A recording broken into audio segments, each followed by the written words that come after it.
हे hello किसान भाइयों, मैं हूं आपका मछली वाला भैया उन्मेष टहरिया फिशरीज ग्रेजुएट। आप देख रहे हैं ऑस्कर फिशरीज।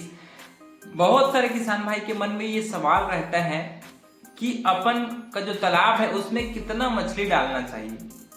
तो किसी भी तालाब में कितना मछली छोड़ना चाहिए ये डिपेंड करता है कि मछली का नेचर कैसा है, उसकी प्रकृति कैसी है। क्योंकि ऐसे मछलियां जो वातावरण से ऑक्सीजन ले पाती हैं उनको हम लोग तालाब में ज्यादा संख्या में छोड़ सकते हैं। क्योंकि सबसे बड़ी जो मछली पालन में दिक्कत आती है वो है आपके ऑक्सीजन की। तो ऐसे मछलियां जो वातावरण से ऑक्सीजन लेती हैं उनको हम लोग ज्यादा संख्या में तालाब में छोड़ते हैं। साथ ही साथ ऐसे मछलियां जो सिर्फ और सिर्फ पानी से ही ऑक्सीजन ग्रहण करती है उसको हम लोग दोस्तों बहुत ही कम संख्या में तालाब में छोड़ते हैं। तो हम इसको दो भाग में डिवाइड कर सकते हैं। एक आता है कैट फिशेस और दूसरा आता है आपकी आईएमसी मछलियां। तो कैट फिशेस जितनी भी हैं उसको हम लोग बहुत अधिक मात्रा में हम अपने तालाब में छोड़ सकते हैं, जिसमें आता है आपका पंगासियस, तिलापिया, सिंघी, मांगुर, पाबदा, है ना, रूपचंदा। ये सारी जो मछलियां हैं दोस्तों हम लोग उसको आईएमसी मछली से ज्यादा अमाउंट में तालाब में छोड़ते हैं क्योंकि ये वातावरण से ऑक्सीजन लेती है।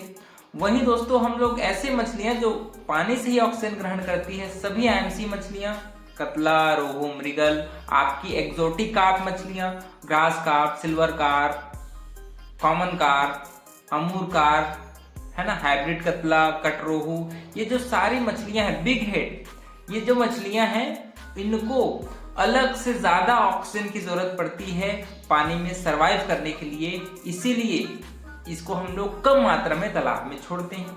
अब बात करते हैं दोस्तों स्पेसिफिक मछली की कि एक एक मछली के बारे में थोड़ा सा हम लोग डिस्कस करेंगे।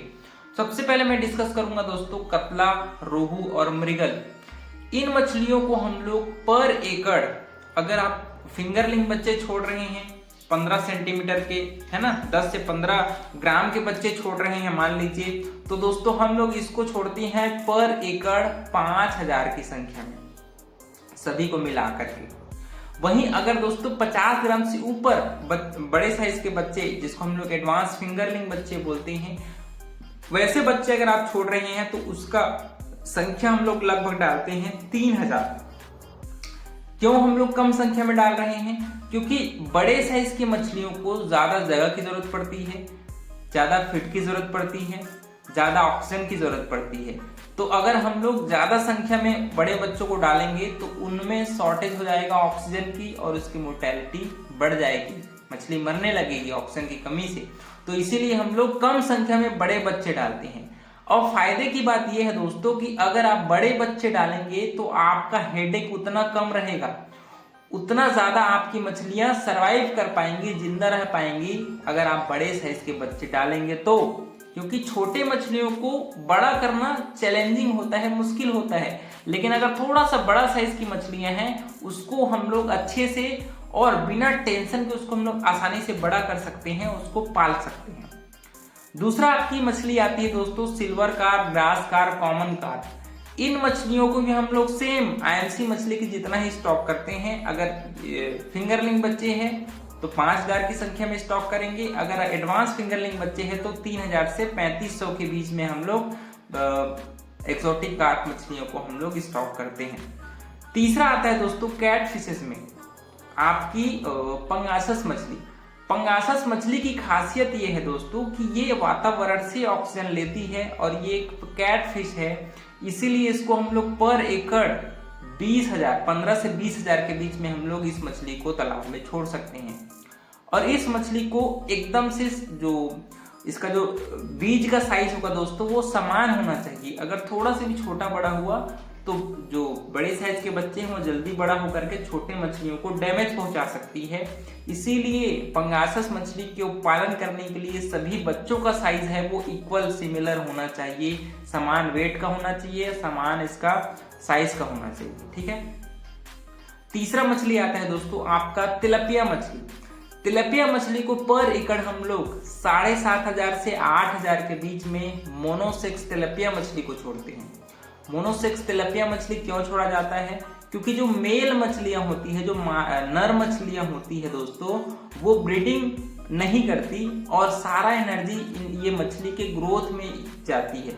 लेकिन अगर आप सिर्फ मेल फीमेल मिक्स मछलियां अगर तिलपिया के डालेंगे तो ये आपस में ब्रीडिंग कर लेती हैं। मुश्किल से 40-50 ग्राम के होते ही ये मछलियां ब्रीडिंग करना शुरू कर देती हैं। इसीलिए इस मछली को हम लोग सिर्फ मोनोसेक्स तिलपिया को ही तालाब में डालते हैं। अगर आप मिक्सर डालेंगे तो दोस्तों पूरा का पूरा तालाब 10-20 ग्राम के छोटे छोटे तिलपिया से पूरा तरह से भर जाएगा और आपको कोई भी बड़ा मछली नहीं मिलेगा। क्योंकि इस मछली का एक डिमेरिट है कि ये साल भर ब्रीडिंग करती है और सारा एनर्जी ये बच्चा पैदा करने में लगा देती है, जिसकी वजह से इनका जो बॉडी का ग्रोथ है वो बहुत ही छोटा हो जाता है और ढंग से ग्रोथ नहीं कर पाती। तीसरा मछली दोस्तों सेम आपका रूपचंदा मछली, जिसको हम लोग पापदा पाकू मछली भी बोलते हैं। रूपचंदा मछली दोस्तों आपकी पर एकड़ हम लोग इसको लगभग 7,000, 5,500 से 7,000 के बीच में हम लोग इसको स्टॉक करते हैं। क्योंकि इस मछली के भी एक डिमेरिट है कि अगर इसको सही समय पर खाना ना दिया जाए तो ये मछली भी एक दूसरे को डैमेज पहुंचाती है। इसीलिए इसको हम लोग एक सही मात्रा में 6,500 से 7,000 के बीच में ही हम लोग इस पापदा मछली को स्टॉक करते हैं पर एकड़ के हिसाब से। उसके अलावा दोस्तों और 2 मछलियां बच गई है, आपकी सिंघी मछली और दूसरा मछली आती है आपकी मांगुर मछली। इन दोनों मछलियों को हमेशा आप कोशिश करिए कि दूसरे मछलियों के साथ ना पालन करके मोनोकल्चर ही इस मछली का करिए। क्योंकि ये दोनों मछली दोस्तों अगर दूसरे मछलियों के साथ इसको डालेंगे तो ये दूसरे मछली को डैमेज जरूर पहुंचाएगी और इस मछली को बहुत ज्यादा प्रोटीन की जरूरत पड़ती है, वो भी एनिमल बेस्ड प्रोटीन की जरूरत पड़ती है। आप इसको प्लांट बेस्ड प्रोटीन खिलाएंगे तो अच्छा से ग्रोथ नहीं करेगा। इसके खाने में फिश मील की मात्रा होनी ही चाहिए अगर आप कमर्शियल फीड खिला रहे हैं। और अगर मान लीजिए आप सरसों खली राइस ब्रांड से ही इसका पालन करना चाहते हैं तो उसमें आपको इस खाने में मीट की मात्रा आपको मिलानी पड़ेगी। चाहे आप पोल्ट्री फार्म से जो मुर्गी वगैरह जो कटता है उसके जो विसरल ऑर्गन है उसको साफ सफाई करके और उसका कीमा बना करके आप सरसों खली राइस ब्रांड के साथ मिक्स करके इन मछलियों को खिलाइए, आपको बहुत ही अच्छा रिजल्ट मिलेगा। लेकिन अगर बात करें स्टॉकिंग की तो अगर आप सिंघी मांगुर मछली पाल रहे हैं तो दोस्तों पर एकड़ आप इसको 70,000 से 75,000 की संख्या में 5 ग्राम के जो छोटे छोटे बच्चे आते हैं उसको आप तालाब में छोड़िएगा और बहुत ही अच्छा रिजल्ट आपको मिलेगा। तो जितने भी मछलियां मैंने बताई है दोस्तों सभी का प्रकृति अलग अलग है, सभी की फीडिंग हैबिट अलग अलग है और उसी के हिसाब से हम लोग मछलियों की संख्या को तालाब में छोड़ते हैं। ऐसे मछलियां जो वातावरण से ऑक्सीजन ग्रहण करती है उसकी मात्रा कम रहता है और जो पानी से जिनको ऑक्सीजन मिलता है दोस्तों उसको हम लोग बहुत ही कम मात्रा में तालाब में छोड़ते हैं। तो किसान भाइयों इस प्रकार से जो मछलियां जिनकी जानकारी आपको चाहिए थी, आशा करता हूं आपको जानकारी अच्छी लगी होगी। अगर अच्छा लगा होगा तो वीडियो को लाइक जरूर करिए। ऑस्कर फिशरीज पर नए हैं तो चैनल को सब्सक्राइब करना बिल्कुल मत भूलिएगा।